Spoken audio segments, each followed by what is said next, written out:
Muy bien, muchas gracias. Pues buenos días.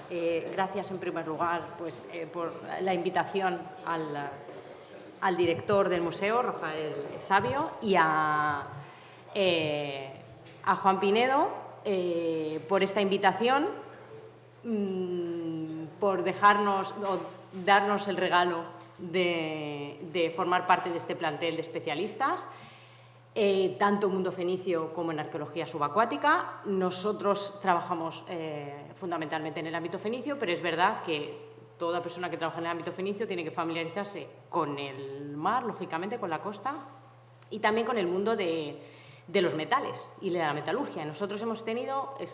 Es una especialización, diríamos, reciente en nuestro caso, porque por circunstancias de la arqueología de campo hemos tenido la oportunidad o la suerte de poder excavar en los últimos años un taller de metalurgia en un yacimiento fenicio en la desembocadura del Segura, en el Cabezo Pequeño del Estaño, que luego hablaremos también de alguna manera.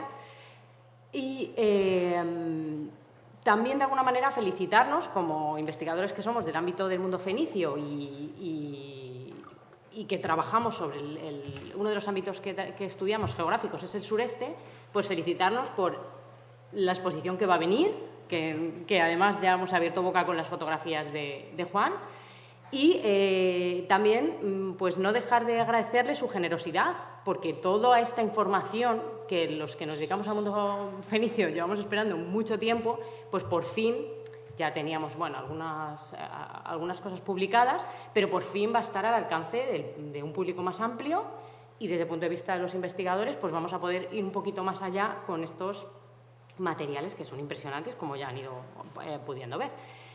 Nosotros nos vamos a centrar en el cargamento, yo me atrevería a decir que principal, que es el metal de este pecio, con permiso de mis colegas que van a hablar de los materiales más suntuosos y también de los más humildes de la vida a bordo, pero realmente el metal es el que le da, pues creemos que todo el sentido al cargamento del barco, y lo vamos a poner también en relación con pues las novedades que hay en el contexto del sureste, algunas nuestras, algunas de otros colegas, que nos permiten ir rellenando el mapa, ese mapa que ya de por sí es complejo, de rutas, de puntos de extracción del metal y de circulación de mercancías, tanto de materia prima como ligeramente transformada o como manufacturas.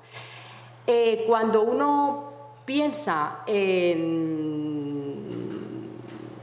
en pecios y en comercio, en barcos hundidos, perdón, en este caso, y su relación con el metal, siempre nos viene a la mente, por supuesto, Uluguru. No podíamos dejar de poner algunas imágenes de este pecio. Es algo más antiguo, como saben, del Mediterráneo oriental, hundido en la costa turca, y de nuevo se ve esa asociación a escala. Bueno, podríamos decir que el Bajo de la Campana es nuestro pequeño Uluguru, permítanme esa licencia, pero con todo el cariño, por la variedad que tiene de materiales el cargamento y por la importancia que tiene en él los metales y, en este caso, los lingotes.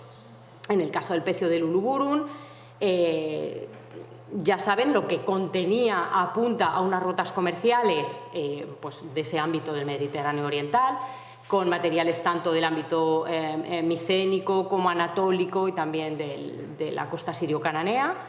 Y de nuevo, pues subrayar esa importancia que tiene en ese cargamento. En este caso es otro contexto, por supuesto, de la edad del bronce y de una economía de tipo palacial, diríamos, pero la importancia que tiene el metal, los lingotes, en este caso los famosos lingotes de piel de buey. Nosotros no tenemos en el Bajo de la Campana este tipo de lingotes, lo vamos a ver.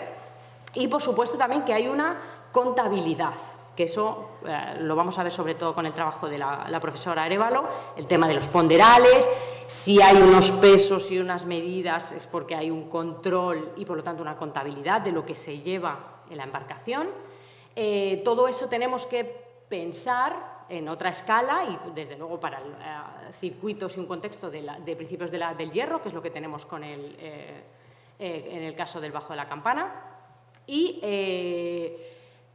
una serie de rutas y de redes comerciales que unen los dos extremos del Mediterráneo. No nos hemos detenido aquí en hablar de escalas, por supuesto es fundamental el ámbito centro-mediterráneo, del norte de África o de Cerdeña sobre todo, pero bueno, el caso de la península va a ser un lugar en el que, debido a la riqueza mineral, como veremos luego con detalle, pues del que se van a exportar una serie de metales y también minerales, lo vamos a ver, como parte de todo ese comercio fenicio. Y claro, tenemos huellas en el riquísimo patrimonio subacuático de la región de Murcia, con el Bajo de la Campana, pero también fundamentalmente el Pecio del Mazarrón II, en el que tenemos pues, estas tortas de litargirio, incluso un crisol. Aquí tenemos algunas imágenes, muy brevemente. ¿Qué tenemos en el Bajo? Pues como hemos visto ya en esas planimetrías que ha mostrado Juan antes, en el caso de los lingotes, del metal, la verdad es que la dispersión no es tan amplia como con otro tipo de materiales, parece que hay una concentración en un área de aproximadamente 10 por unos 5 metros, muy pegada a la zona del Bajo y a esa grieta y a la zona de la cueva que mencionaba antes Juan. Aquí no, hemos podido ver antes unas planimetrías más detalladas, en este caso bueno, es más esquemático. Vemos que en el caso del cobre, que sería esta imagen, es inferior el número de lingotes que tenemos y está de alguna manera, también se nota esa concentración, aunque luego, por supuesto, aparece algún ejemplar un poco más separado, más diseminado. Tenemos que pensar también la tendencia, dado al peso, a la densidad que tienen los metales, que tienen los lingotes en este caso, que se desplazarían menos que otros materiales. Y también pues, que seguramente estaban en la parte inferior del barco, en la bodega, y que puede ser que a priori sea lo que menos se ha desplazado y, por lo tanto, lo que nos esté indicando en la posición original, una vez que está en el fondo del mar, de la embarcación. Y además aquí podemos ver pues, algunas imágenes de su relación incluso con alguna de estas defensas de elefante, es decir, forma parte claramente del mismo cargamento. ¿Y qué podemos decir sobre los lingotes de cobre, en primer lugar? Tenemos, por supuesto, que es posible que varíen las cifras y desde luego, si hay la oportunidad de volver a excavar, pues por fortuna podrán aumentarse, pero bueno, a día de hoy podemos hablar de 13 lingotes, 9 completos y 4 fragmentos. Vamos a proponer que 2 de ellos por lo menos pudieran ser particiones, es decir, no sean tanto fragmentos que se han roto casualmente, sino que sean fracciones, con un diámetro medio de entre unos 10 y 14 centímetros, lo tienen ahí, un grosor de unos 3 centímetros y un peso de media en estos lingotes de 1,5 kilos aproximadamente. Esto, en este caso, pues, son los trabajos que he publicado sobre el tema, algunos han podido recoger estos aspectos. En cuanto a la tipología, pues fundamentalmente tienen una forma discoidal, diríamos, o circular. También hay un ejemplar piriforme en el caso de estos lingotes de cobre. Son más homogéneos, que vamos a ver que la tipología, que es un poquito más variada, de los lingotes de estaño. Y luego tenemos una serie de ejemplares que hemos planteado que puedan corresponder, bueno, que generalmente se pueden interpretar como fragmentos de lingote, pero que en algún caso, sobre todo en uno de ellos o un par, nos parece que pueden estar relacionados con ese fraccionamiento, con la partición. La tipología de este tipo de lingotes, que se denominan plano-convexos por esa forma, plana en la parte superior y convexa en la inferior, pues es muy habitual, es una forma generalizada a lo largo de toda la Edad del Bronce. No es algo que provenga de Oriente, no es digamos, una tipología que aporten los fenicios, sino que es algo que ya está en la tradición de la Edad del Bronce de la zona atlántica y de la península ibérica en general. Hay otras tipologías, otros formatos, pero bueno, esa es cierto que está muy extendida. Prácticamente desde el Calcolítico hasta la Edad Moderna se ha mantenido ese tipo de tipología. ¿Por qué? Pues por cómo se fabrica. Es, digamos, una manera sencilla de fabricar lingotes, de fabricar tortas, que es otra de las maneras también con la que lógicamente se conocen estos lingotes, que son tortas o lingotes, y es bien vertiendo el metal en moldes específicos, ex professo, en este caso tenemos uno de arqueología experimental, o directamente, que sería quizá la forma inicial y la más sencilla, aunque pueda parecer rudimentaria, que es simplemente una pequeña oquedad, una pequeña cubeta excavada en el suelo. Vamos a ver que tenemos un ejemplo similar en contexto de tierra, en contexto arqueológico, de estas cubetas en un pavimento que nos permiten, pues, situar, lógicamente, al lado del horno en el que se va a realizar la fundición, elaborar estas tortas. Pues digamos que son sencillas, es una técnica relativamente sencilla y, por lo tanto, es la forma más primaria, digamos, o intuitiva de realizar una torta de metal, un lingote. Por las características químicas del proceso, en el caso de los de cobre, también en los de estaño, lo que vamos a ver es que se generan muchos gases, que suben a la superficie y nos forman, pues, esta superficie tan irregular, tan llena de burbujas que vemos en los lingotes. Fundamentalmente más en la parte plana, aunque también los tenemos en la parte convexa. En algunos de los casos, esos procesos generan vacuolas que pueden llegar a ser de unas dimensiones que incluso fragmenten, o veíamos en alguna de las tipologías que incluso aparecen algunos de estos lingotes que son huecos. En el caso del bajo de la campana, pues tenemos, por ejemplo, este ejemplar que se ha fragmentado y tenemos aquí, como se ve claramente, como dentro esa burbuja de oxígeno ha generado incluso, pues, una gran vacuola que lo ha fragmentado. Diferente de eso es el que haya algunos lingotes que puedan haber sido fraccionados con un cierto sentido de la simetría para generar fracciones menores de lingote. Que eso subraya el valor de los lingotes como, por supuesto, referencia de peso, que lo veremos después en otras ponencias, y por lo tanto un peso que se puede fraccionar, que se sabe lo que pesa y que se sabe lo que pesan las fracciones. Es algo que está bien constatado en otros ámbitos, en general, con este tipo de lingotes, con este tipo de piezas, y bueno, hay diferentes procedimientos con los que podríamos hacer esa partición. Bien directamente tras el moldeado, o se puede hacer a posteriori, por lo tanto, en otro sitio diferente, recalentándolo. ¿Cómo se fraccionan? Pues en general, por los estudios que se han hecho con una muestra muy amplia para toda Europa en la Edad del Bronce, pues lo que tenemos son estas diferentes maneras. La más habitual es, digamos, pues en quesitos o en forma de tarta, diríamos, ¿no?, de forma coloquial, en mitades, cuartos y octavos, que nosotros planteamos que sea el caso, por lo menos, o planteamos que para esta pieza en concreto, que sería un octavo, también planteamos que en este caso pudiera ser, y que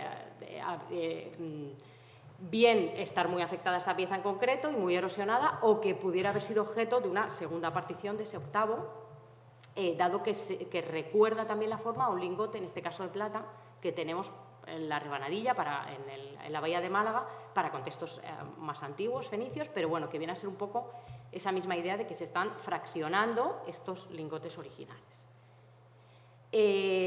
Otra manera posible que planteamos que podamos tener quizá reflejado en alguno de los ejemplares del bajo de la campana es esta última, fracciones periféricas, que sería como pequeñas fracciones a lo largo de la circunferencia que forma el lingote.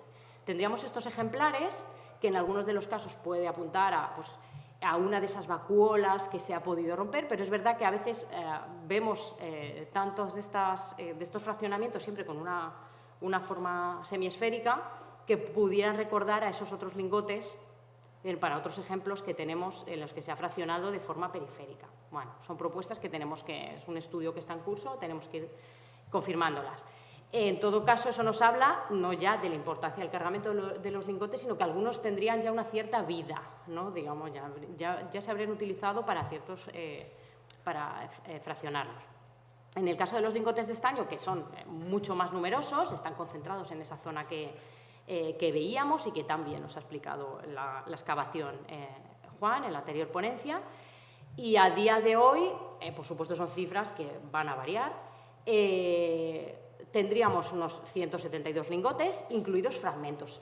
La amplia mayoría están completos, pero tenemos fragmentos. En el caso del estaño, consideramos que los fragmentos que tenemos, no, por la forma que tiene, no serían fraccionamiento, no serían particiones voluntarias del lingote, sino que serían simplemente pues, fragmentos que se han desprendido. Las medidas son similares, el peso es inferior. Si para el cobre los lingotes tenían una media de 1,5 kg, para el estaño son de 1 kg, el grosor es muy semejante a los de cobre, 3-4 centímetros, y un diámetro también algo inferior, pero en este caso de unos 12 centímetros de media para estos lingotes. En cuanto a la tipología, pues aunque Mark Polser en su momento publicó una tipología en la que incluso incluía algunas como en forma de pez, lo que él denomina siluriformes, pero bueno, fundamentalmente son también discoidales, como los que hemos visto para el cobre, aunque también tenemos otros más achatados, digamos, ovales o en forma de barra, que es también otra de las formas características de momentos precedentes de la Edad del Bronce.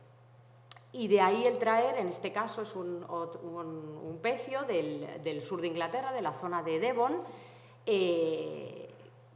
más antiguo también en cronología, pero en el que igualmente se ha podido recuperar lingotes, que son los de la parte superior, de cobre, todos ellos, diríamos, discoidales o alguno oval, y sin embargo, para los lingotes de estaño, que son la parte baja, vemos cómo hay una mayor variabilidad.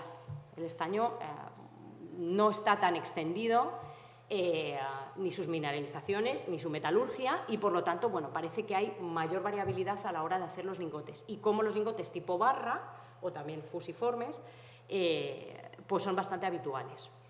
Aquí tenemos algunos de esos fragmentos que decíamos que no podemos considerar, o bueno, tenemos que verlo, tanto particiones o fraccionamiento voluntario, sino simplemente que son fragmentos o ejemplares que están incompletos.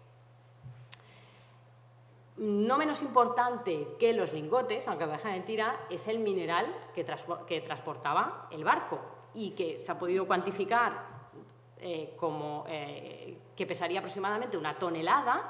Estamos hablando, ya lo hemos podido ver también en las imágenes que ha puesto Juan Pinedo, de unos 10.000 nódulos de galena. Aquí tenemos algunos con un poco más de detalle. También otros que han aparecido en el entorno en intervenciones previas a las antes mencionadas. Y, bueno, es mineral, se está transportando mineral. Es galena,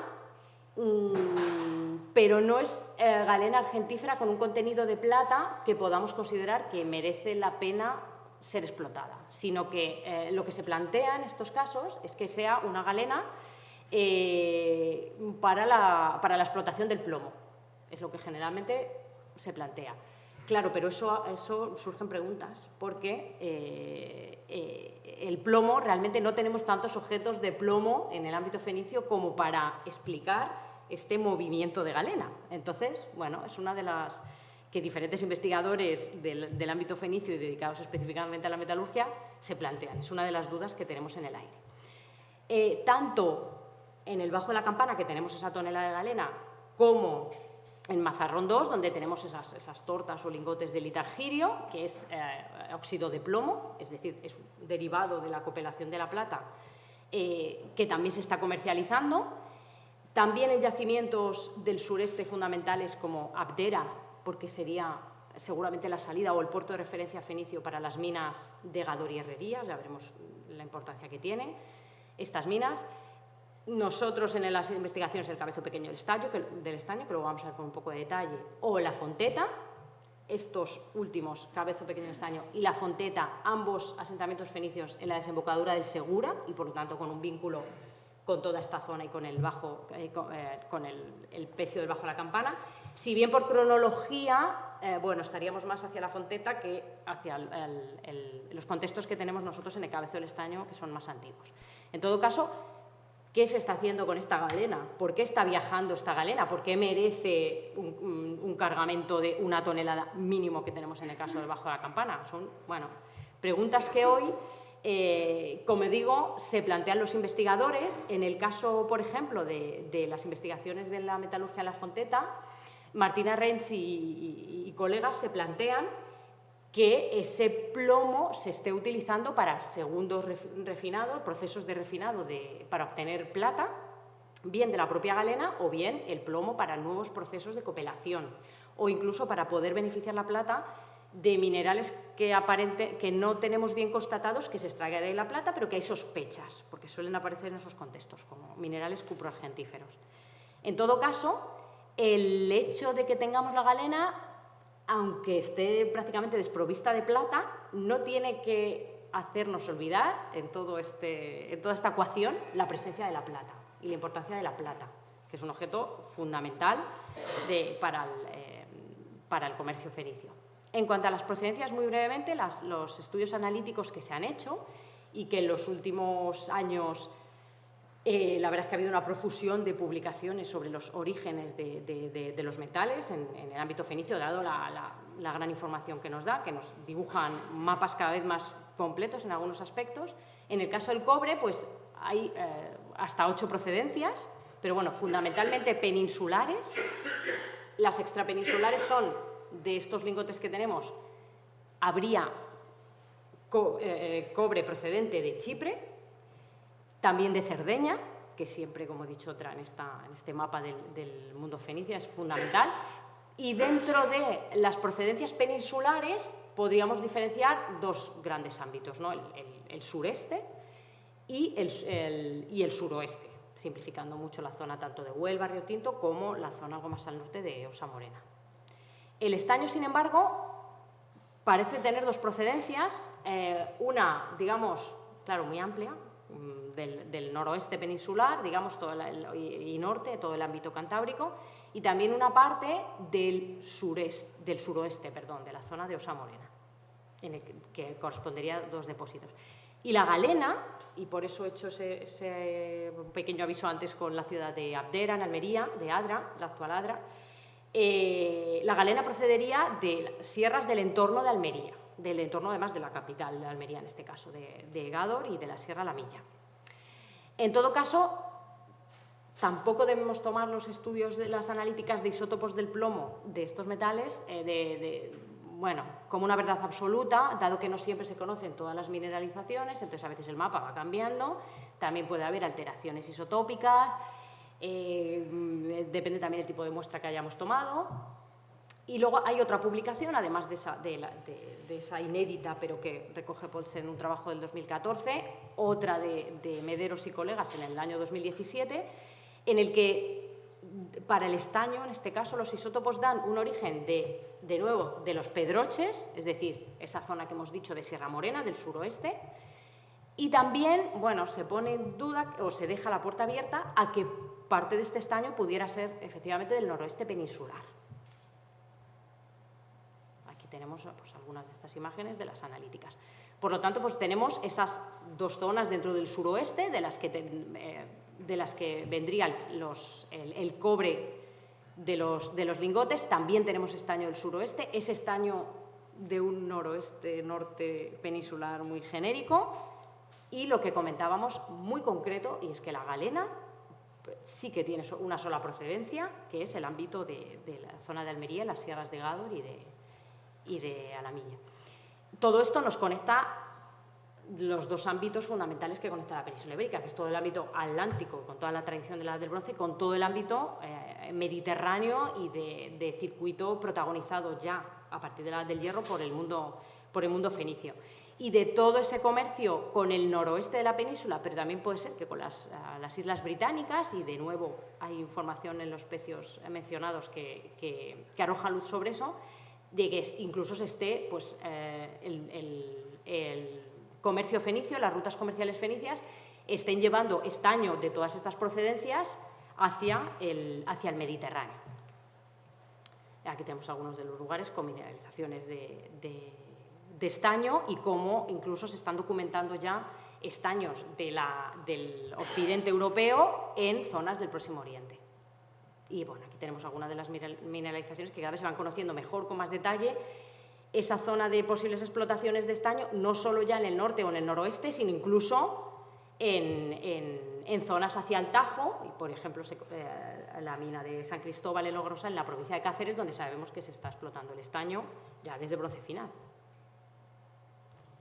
Bueno, y nuestra intención ha sido, después de que Elena ha presentado un poco el reestudio, esa reflexión nueva que vamos a intentar darle a este conjunto de lingotes, integrarlo en el marco del discurso sobre el mundo fenicio del sureste y sobre el mundo de la metalurgia fenicia en el sureste.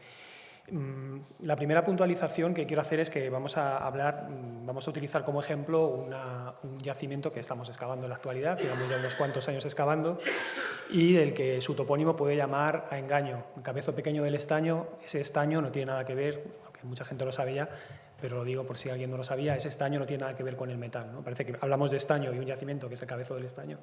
Bien, tiene que ver con una castellanización de un término valenciano que es estany, que significa laguna, zona inundable, marjal, laguna. O sea, es el cabezo pequeño de la laguna en origen.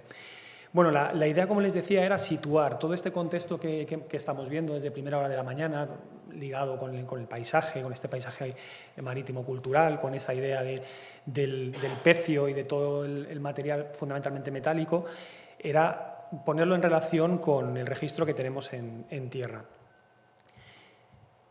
Bien, aquí lo que ven es una imagen de este yacimiento que les decía, un yacimiento que, por supuesto, no les voy a contar con detalle porque vamos a ir a lo que nos interesa en este contexto, que es la cuestión metálica, un yacimiento fortificado con unas líneas de foso que han sido ya estudiadas, con una fortificación muy potente de tipología oriental, un yacimiento que arranca cronológicamente en la primera mitad del siglo VIII a.C., pero que perdura durante el siglo VII y que, de hecho, la fase que voy a tratar es la del siglo VII a.C., la que puede tener relación precisamente con el yacimiento. Aquí viene una imagen del foso en V excavado. Lo más interesante en este contexto y en esta reunión científica es esta estructura circular que ven ahí. Es una estructura, podemos decir que muy cuidada, con un zócalo con más de 1 metro de anchura, que está situado por encima de los derrumbes de la muralla. Es decir, es una estructura que fechamos sin mayor problema su uso, su construcción y su uso a lo largo del siglo VII a.C. y que es abandonada pues, más o menos en la segunda mitad de esa centuria, ¿no? En torno a 625, 610 a.C. Fíjense que al norte de esa estructura circular está el área de vertidos, de donde proceden las analíticas y donde estamos viendo esa relación directa con el pecio del Bajo de la Campana. Aquí tienen una fotografía a ras de suelo y con algunos de los materiales que nos han permitido, han visto el continente, pero también es importante ver el contenido, nos ha permitido dar una interpretación, leer realmente qué es este edificio de planta circular. Podemos decir que de momento es quizá el taller de metalurgia fenicio occidental mejor conservado, ¿no? Del que podemos extraer muchos más datos de otros que se conocen de forma parcial en el entorno de Huelva, en el entorno de Cádiz o también en Almería. Bueno, en el caso también de Mazarrón. Ahí ven un pequeño horno de fundición, arriba a la izquierda, ven los materiales para contener el agua fundamental en todo el proceso de fundición, un machacador de cuarcita que tiene trazas de plomo, contaminación por plomo en el extremo inferior, un mortero de piedra para machacar el mineral y un pequeño pocito, un pequeño depósito que va a ser bastante interesante para lo que vamos a ver a continuación. Aquí un dibujo, una propuesta de restitución de este espacio de trabajo, este lugar de trabajo fechado en el siglo VII. Llamo su atención sobre la tipología y sobre la sección, la estructura que tiene este pequeño pocito, este pequeño depósito utilizado para verter metal. En este caso, hay algo que llama la atención, que es la medida, ¿no? Parece una medida estandarizada en torno a 10-12 centímetros, que debe ser algo que se utilizaba, debe ser algo muy funcional y que se utilizaba a lo largo de todo el Mediterráneo occidental, porque es la medida que han visto ustedes para los lingotes del Bajo de la Campana. Las analíticas del fondo de este pozo, pues evidentemente nos dieron restos metálicos, restos de transformación de metal, en este caso vinculado con el plomo, con la galena y con el plomo, como ven en la tipología. Traigo de nuevo esta imagen que ponía Elena hace unos minutos, porque precisamente esto viene a corroborar esa propuesta de por qué los lingotes tienen esta forma. Los lingotes, el mineral llega a estos yacimientos, es machacado con esos morteros de piedra y con esos machacadores de cuarcita, y una vez machacado, bueno, pues a través de un proceso de fundición muy sencillo se acaban generando estos lingotes, estas tortas, que son las que se van a mover de aquí para allá. En el área de vertidos del yacimiento recogimos elementos que hemos visto representados en el Bajo de la Campana, sobre todo la galena. Es verdad que la galena en el Bajo, yo creo que estamos ahora además sentados compartiendo mesa con el director del museo, creo que hay que darle una segunda vuelta a las analíticas, sobre todo a las de cobre, sobre todo a lo que son las tortas de cobre, porque yo creo que tenemos que rastrear mejor el componente plata. La plata es minoritaria, es muy poca la presencia de plata en estos minerales, pero consideramos que es el elemento más relevante y que quizá pues, daría sentido a ese tránsito de minerales, de esa tonelada aproximada que llevaba el Bajo de la Campana de galena. Ahí ven restos de plomo argentífero que hemos encontrado en el área de vertidos, incluso un crisol con metal adherido, en este caso plomo argentífero adherido. Las analíticas que hemos hecho en el gabinete de arqueometría en la Universidad de Alicante, bueno, ahí hemos hecho láminas delgadas, hemos hecho cromatografías de gases, espectrometría de masas y los análisis isotópicos que realiza la Universidad del País Vasco. Es decir, son las analíticas que hacemos al uso sobre todos estos registros. Nos están dando bueno, pues un horizonte muy similar al que ha presentado Elena para el Bajo de la Campana. ¿Por qué les hablo ahora de la cerámica? Porque precisamente nuestra intención es integrar el Bajo de la Campana dentro de un circuito comercial, de un circuito, no un circuito de ida y vuelta, sino un circuito, casi podemos decir, circular, por lo que van a ver ahora. En el yacimiento de Guardamar que estudiamos, toda la cerámica es exógena, no es del Bajo Segura. Es una cerámica que ha sido fabricada en el entorno de Málaga, en los talleres de la costa malagueña, con minerales, con arcillas procedentes de ese entorno metamórfico. El barro, la arcilla del Bajo Segura, se conoce muy bien y es una arcilla de tipo sedimentario, procedente de la sedimentación natural del río, pero toda la cerámica, tanto a torno como a mano, de este yacimiento de Guardamar procede de Málaga. Quédense con ese dato porque luego lo vamos a cruzar con el metal y con el Bajo de la Campana. Aquí ven las láminas delgadas, tradicionales, el estudio sobre los componentes geológicos de las arcillas. Tenemos producciones cerámicas en este yacimiento de Mazarrón, no es casual, también procedentes de Málaga. Y lo más interesante, las cerámicas a mano, las cerámicas aparentemente más toscas, menos interesantes, no son objetos de comercio. Bueno, pues estas cerámicas, que generalmente los que trabajamos sobre la protohistoria de manera tradicional leemos en las publicaciones que ya tienen ciertos años, que se relacionan con el ambiente local, con los indígenas, con el entorno, en nuestro yacimiento de Guardamar están fabricadas también con pastas, con arcillas que proceden del entorno de Málaga, ¿no? Arcillas ígneas metamórficas cuyo origen no es el entorno del Bajo Segura, que les digo que se conoce muy bien. Así que, bueno, voy a ir un poco más rápido.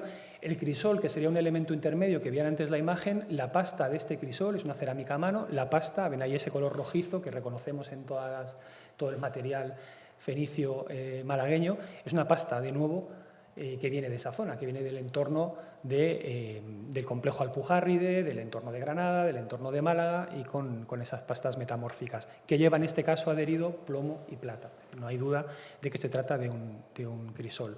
Los minerales, por supuesto, que aparecen en este yacimiento de Guardamar, son también exógenos del entorno malagueño. Y en paralelo tenemos todas las evidencias ligadas a la transformación del metal. ¿Qué metales hemos detectado en el yacimiento, tanto en el vertido como en la contaminación que hemos detectado en el pavimento del taller de metalurgia?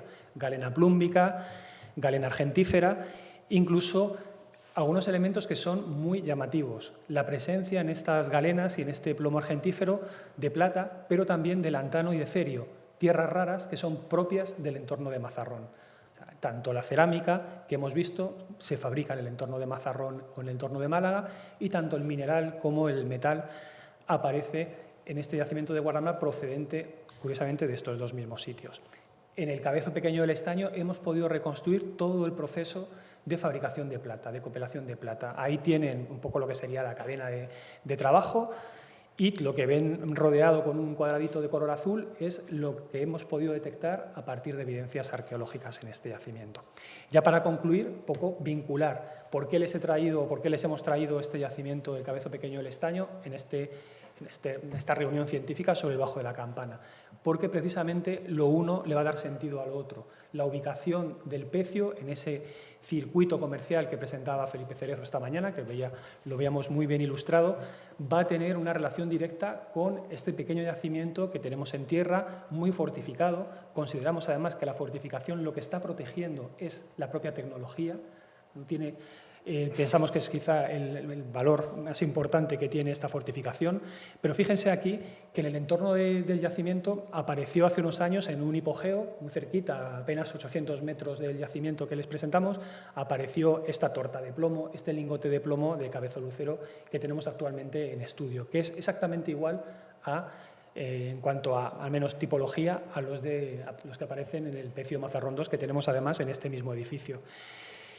Sabemos además que en Mazarrón, las prospecciones de los últimos años, además coordinadas por Juan Pinedo en el entorno de la isla de adentro, han secuenciado y han documentado ese trasiego comercial, ya no de época púnica o ya no del siglo VI, sino incluso fenicio arcaico. Hay materiales claramente del siglo VIII y del siglo VII a.C. en la bahía de Mazarrón.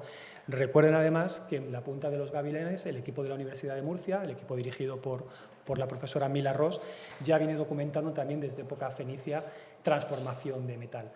Bueno, son elementos muy interesantes que nos pueden ayudar a situar el Bajo de la Campana en el marco de esta travesía.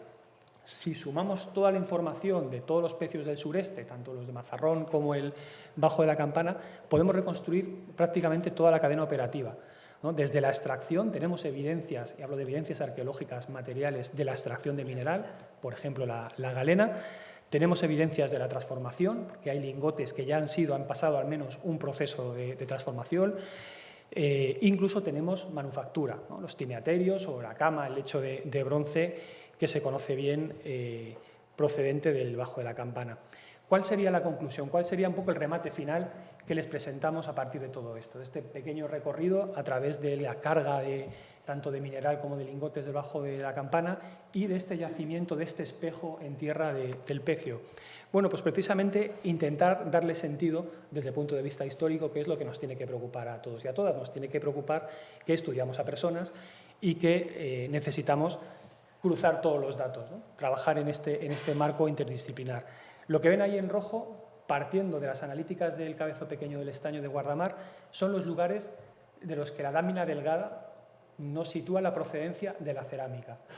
Esos puntos rojos, tenemos cerámica que procede de la zona malagueña, tenemos cerámica del entorno del Cabo de Gata y sobre todo cerámica producida, y esto es importante y además creo que es una de las novedades, hablar de talleres de fabricación de cerámica fenicia arcaica en Mazarrón, por esa presencia de esas tierras raras que son propias del entorno además de Mazarrón, que son exactamente las mismas procedencias de los elementos metálicos y de los elementos minerales que aparecen en el Bajo de la Campana y que aparecen también en el yacimiento. Luego, el Bajo de la Campana lleva estas cerámicas. Es una pena no haber escuchado a Joan Ramón, pero por lo que sabemos del material son exactamente las mismas procedencias. Es decir, Bajo de la Campana y esta pequeña factoría fortificada de Guardamar llevan exactamente los mismos materiales cerámicos, pero además llevan exactamente los mismos materiales metálicos.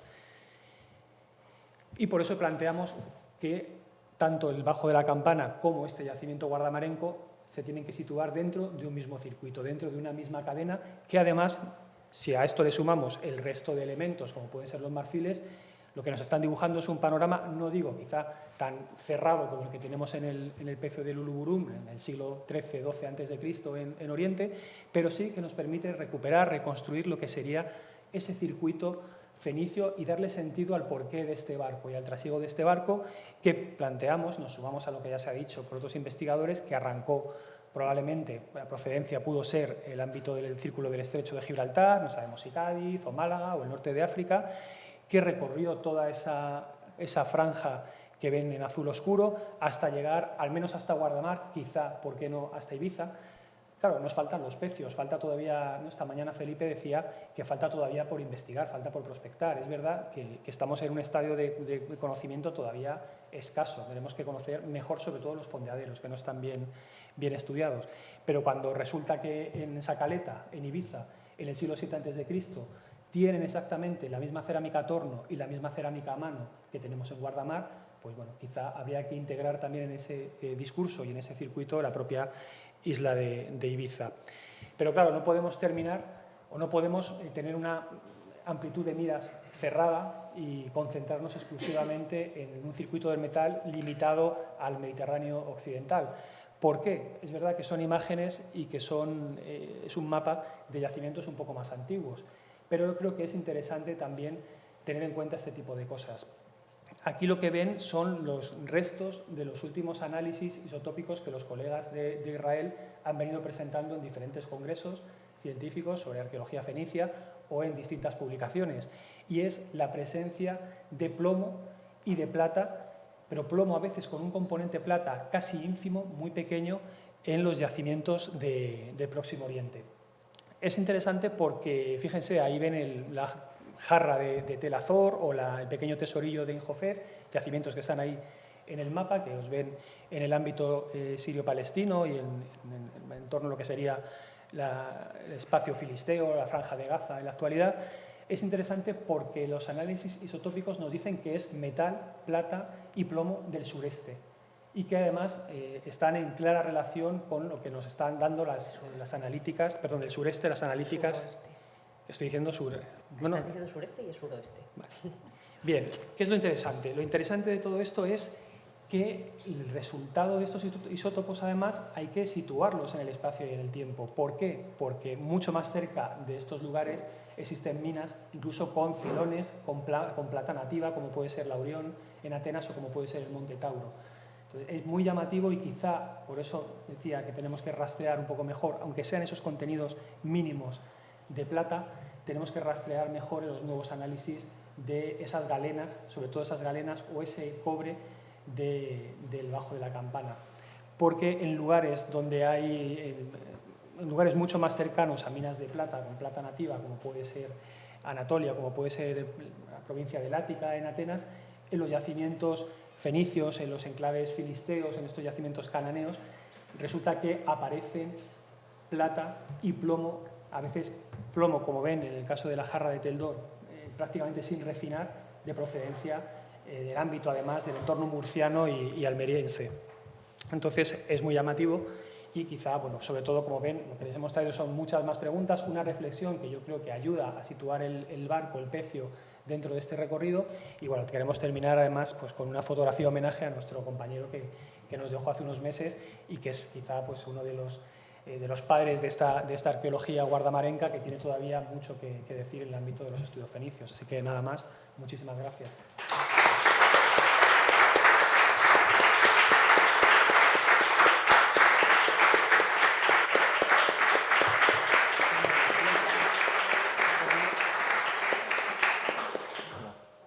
Muchas gracias a vosotros, Elena y Fernando, por vuestra presentación.